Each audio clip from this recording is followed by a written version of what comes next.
सीमा और छाया नाम की दो सहेलियां पढ़ती थी। सीमा बड़ी ही सीधी सादी लड़की थी और पढ़ने में बड़ी ही होशियार, पर छाया बहुत ही मॉडर्न और अमीर घर से थी। दोनों जैसी भी थी, पर उनकी दोस्ती पक्की थी। एक दिन छाया अपनी स्कूटी से घर जा रही होती है तो रास्ते में उसकी स्कूटी एक लड़के से टकरा जाती है। वो गुस्से में आग बबूला हो जाती है। किसने मेरी स्कूटी ठोकी है? बाहर निकलो, मैं अभी तुम्हें बताती हूँ। जी जी जी, मुझे माफ कर दो। वो मैं ना थोड़ा जल्दी में था। अभी मेरी माँ का फोन आया था कि जल्दी घर आ जा, तो बस उसी चक्कर में मुझसे ऐसा हो गया। I am sorry, I am really sorry. Chhaya Rahul को देखती ही रह जाती है और कुछ बोल ही नहीं पाती। वो मन ही मन उसी वक्त उस लड़के को पसंद करने लगती है। ठीक है, आप जा सकते हो। राहुल वहाँ से निकल जाता है और सीधे अपने घर पहुँचता है। क्या हुआ माँ, आपने क्यों मुझे इतना जल्दी बुलाया? बताओ क्या बात है, सब ठीक तो है ना? हाँ बेटा, सब ठीक है, बस हमें अभी एक लड़की देखने जाना है, इसलिए मैंने तुझे जल्दी जल्दी में बुला लिया। क्या माँ, आप भी ना, फोन पर आपने मुझे डरा दिया। राहुल और उसके माँ बाप लड़की देखने जाते हैं। लड़की चाय लेकर बाहर आती है। उसे देखते ही राहुल की माँ उसे पसंद कर लेती है। राहुल तो इस बात से बिल्कुल अनजान होता है कि ये उसी लड़की की पक्की सहेली है जिसकी स्कूटी उसने थोड़ी देर पहले ही ठोकी थी। अब दोनों परिवार आपस में बात करके रिश्ता पक्का कर देते हैं। सीमा और राहुल इस बात से काफी खुश होते हैं। अगले दिन सीमा खुशी खुशी कॉलेज जाती है और ये बात छाया को बताने के लिए बेसब्र हो रही होती है। पता है कल कॉलेज के बाद मेरे साथ क्या हुआ? कल का दिन तो मेरी जिंदगी का सबसे अच्छा दिन था। पर पहले तू बता, क्या हुआ? कल घर जाते वक्त किसी लड़के ने मेरी स्कूटी ठोक दी। लड़का बड़ा ही अच्छा था, दिखने में इतना सुंदर कि क्या बताऊं। बेचारा मुझे बार बार सॉरी बोल रहा था। मैं तो उसे उसी वक्त से पसंद करने लगी हूँ। अच्छा ये छोड़, अब तू बता कि तेरा दिन इतना अच्छा कैसे हो गया? क्योंकि कल अचानक मेरे घर रिश्ते वाले आ गए थे। उन्होंने तो कल ही मेरा रिश्ता भी पक्का कर दिया और बस अगले महीने मेरी शादी है। क्या बात कर रही है सीमा? ये तो बड़ी ही खुशी की बात है। पर पहले मुझे होने वाले जीजा जी की फोटो दिखा। वो तो घर पर रह गई, पर कल मैं पक्का ले आऊंगी। ठीक है, पर भूलना मत, अब तेरी शादी हो रही है तो सोच रही हूँ मैं भी शादी कर ही लूं। उसी गाड़ी वाले से क्यों नहीं कर लेती? तुझे तो वैसे भी ऐसा ही लड़का चाहिए था ना? क्या सीमा, तू भी ना। सीमा को समझ आ जाता है कि कहीं ना कहीं छाया उस गाड़ी वाले लड़के को पसंद करने लगी है, पर उसे ये नहीं पता होता कि वो लड़का कोई और नहीं बल्कि उसका होने वाला पति राहुल ही है। छाया कॉलेज के बाद जब घर जाती है तो उसकी स्कूटी लेकर राहुल उसके घर पहुंच जाता है। छाया राहुल को देखकर बड़ी खुश होने लगती है। अच्छे से देख लो, कहीं कोई कमी तो नहीं रह गई इसमें? नहीं, अच्छा आप आओ ना, अंदर बैठो। नहीं, मुझे जाना है, मैं तो बस ये स्कूटी देने आया था। राहुल वहाँ से चला जाता है, पर छाया के दिमाग में राहुल ही घूमता रहता है। अगले दिन जब सीमा कॉलेज आती है और छाया को अपने होने वाले पति राहुल की फोटो दिखाती है तो छाया फोटो देखकर चौंक जाती है। उसे समझ नहीं आ रहा होता कि अब वो करे तो क्या करे। क्या हुआ छाया, तुम चुप क्यों हो? राहुल अच्छा नहीं लगा क्या? राहुल? अच्छा, तो इसका नाम राहुल है। ये तो दिखने में बहुत ही सुंदर और अमीर लग रहा है। मतलब आजकल ऐसे लड़के कहाँ मिलते हैं? तो इसने हाँ कैसे कर दी? बस मैं क्या ही बताऊं तुझे, इन लोगों की कोई डिमांड ही नहीं है। शायद ये मेरी किस्मत ही इतनी अच्छी है। छाया अब सीमा से जलने लगती है। उसे बिल्कुल भी बर्दाश्त नहीं हो रहा होता कि सीमा की शादी राहुल से हो रही है। राहुल जैसा लड़का तो उसे चाहिए था। उसकी दोस्ती पल भर में दुश्मनी में बदल जाती है। उस दिन से ही छाया सीमा से काफी अलग अलग रहने लगती है। सीमा को समझ ही नहीं आ रहा होता कि छाया उसके साथ ऐसा क्यों कर रही है। फिर एक दिन राहुल कॉलेज के बाहर गाड़ी लेकर सीमा से मिलने आता है। वो उसके लिए चॉकलेट, स्टेडी और फूल लेकर आता है। थैंक यू, आप मेरे लिए ये सब लाए। अच्छा रुको, मैं आपको अपनी पक्की सहेली छाया से मिलवाती हूँ। वो अभी यहीं थी। सीमा छाया को बाहर लेकर आती है तो राहुल और छाया एक दूसरे को देखकर चौंक जाते हैं। अच्छा, तो ये आपकी दोस्त है? इनसे तो मैं पहले भी मिल चुका हूँ। अच्छा, पर ये बात मुझे छाया ने तो कभी नहीं बताई। ओह अरे, वो मैं बताना भूल गई थी। उस दिन जो गाड़ी से मेरी स्कूटी ठुक गई थी वो इनकी ही गाड़ी थी। अच्छा, अब ये सब छोड़ो और अभी सब मिलकर घूमने चलते हैं। सब साथ घूमने जाते हैं।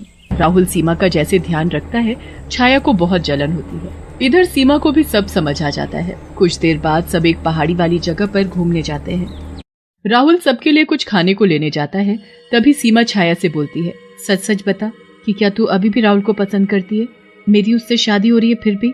हाँ, मैं करती हूँ, और राहुल से मेरी ही शादी होगी, तेरी नहीं। मैं तेरी शादी कभी उससे होने ही नहीं दूंगी, समझी? सीमा और छाया की इस बात पर काफी बहस होती है। सीमा छाया को बहुत समझाती है, पर छाया तो कुछ भी सुनने को राजी ही नहीं होती और गुस्से में आकर सीमा को पहाड़ी से धक्का दे देती है। सीमा चिल्लाती हुई नीचे खाई में जाकर गिर जाती है। आवाज सुनकर राहुल दौड़ता हुआ आता है।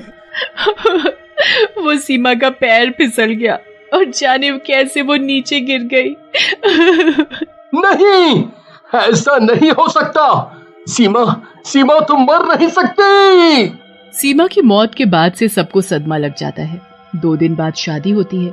किसी को कुछ समझ नहीं आ रहा होता कि क्या होगा। बस उसी वक्त छाया आकर सबके दिमाग में अपनी शादी की बात भर देती है और सब राहुल की शादी छाया से करने को तैयार हो जाते हैं।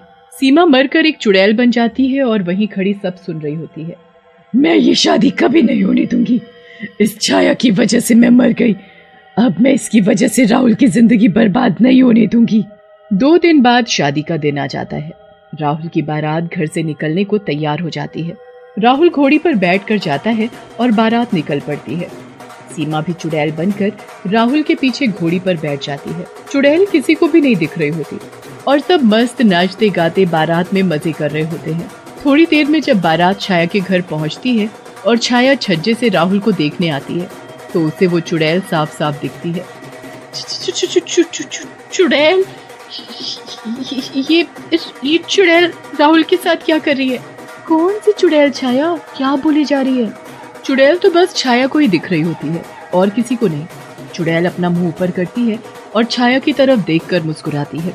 उसके बाद वो उसे अपने पास आने का इशारा करती है। आजा छाया, आजा, मैं तुझे ही लेने आई हूँ। नहीं, ये सब झूठ है। यहाँ कोई चुड़ैल नहीं है। ये सब मेरे मन का वहम है और कुछ नहीं। छाया जल्दी से अंदर भाग जाती है। उसे लगता है कि वो सब उसका वहम था। अब उसे कोई चुड़ैल दोबारा दिखाई नहीं देगी, पर ऐसा बिल्कुल नहीं होता। जब छाया को शादी के लिए मंडप पर बुलाया जाता है तब भी वो चुड़ैल राहुल के साथ ही होती है। राहुल, वो चुड़ैल तुम्हारे पास ही खड़ी है। ये तुम क्या बोल रही हो? तुम्हारी तबीयत तो ठीक है ना? मैं बस तुझे दिखाई दूंगी क्योंकि मेरी मौत की जिम्मेदार तू है छाया, तू। मैं तुझे अब जिंदा नहीं छोड़ूंगी। राहुल, ये तो सीमा है। ये मुझे मारने आई है। राहुल मुझे बचा लो राहुल। आसपास के सब लोग ये देखकर बड़े ही हैरान होते हैं कि छाया ये सब क्या हरकतें कर रही है। सीमा के घर वाले भी वहीं होते हैं जिन्हें कुछ अजीब महसूस होता है। ये छाया क्या बोले जा रही है? मुझे कुछ तो गड़बड़ लग रही है। हमारी सीमा चुड़ैल बनकर इसे क्यों मारेगी? इसने ऐसा क्या किया है उसके साथ?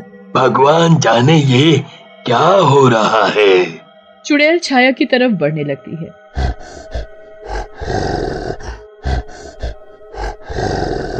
छाया डरी हुई यहाँ वहाँ भागने लगती है।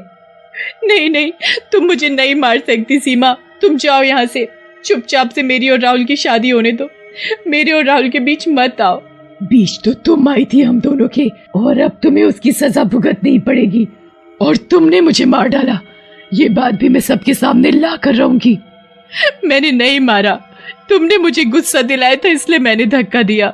ये तुम क्या बोल रही हो छाया? तुमने सीमा को पहाड़ी से धक्का दिया था? नहीं, वो नहीं राहुल, वो मैं ये बोल रही हूँ। चुप हो जाओ बिल्कुल। तुमने खुद बोला है कि तुमने सीमा को धक्का दिया। सीमा तुम कहाँ हो? एक बार मेरे सामने आओ। मुझे बताओ कि सच क्या है। सीमा अब सबके सामने आ जाती है। वो चुड़ैल के रूप में राहुल के सामने खड़ी रो रही होती है और राहुल को सब सच बता देती है। राहुल और बाकी सबको छाया का सच पता चल जाता है कि कैसे उसने सीमा को शादी के लिए मार डाला। राहुल उसी वक्त छाया से शादी करने से मना कर देता है। मैं तब तक शादी नहीं करूंगा सीमा जब तक तुम नहीं चाहोगी। मैं ये शादी भी बस परिवार की खुशी के लिए कर रहा था। सीमा की आंखों में आंसू आ जाते हैं। सब छाया की हरकत पर थू थू कर रहे होते हैं और धीरे धीरे वहां से चले जाते हैं। राहुल भी वहां से चला जाता है और छाया अकेली एक कोने में पड़ी अपने किए की सजा भुगत रही होती है।